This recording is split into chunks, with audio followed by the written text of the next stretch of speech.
তখনই নদী থেকে একটি জলপরী উঠে আসে।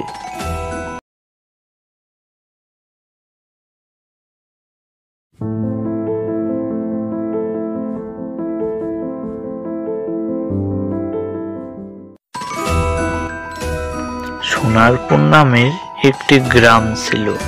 সেই গ্রামটি অনেক সুন্দর ছিল।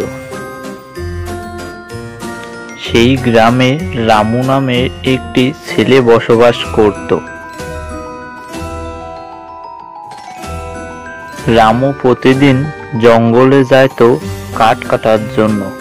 জঙ্গল থেকে কাঠ সংগ্রহ করে সে বাজারে বিক্রি করত। যে টাকা হতো সেই টাকায় তার সংসার চলত।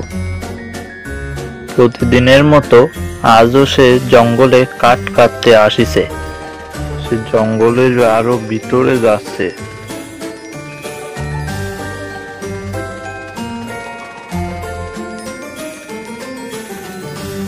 অবশেষে নদীর ধারে থাকা একটি গাছ তার খুব পছন্দ হলো।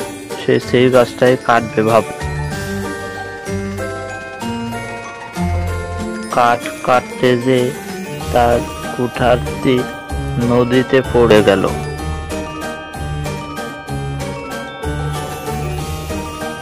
হায় হায়, আমার কি সর্বনাশ হলো। আমার একমাত্র স্বাদের কুঠারটি নদীতে পড়ে গেল। হে সৃষ্টিকর্তা, বাঁচাও আমাকে। কি করব আমি? আমার কুঠারটা আমাকে এনে দাও। হে সৃষ্টিকর্তা, বাঁচাও।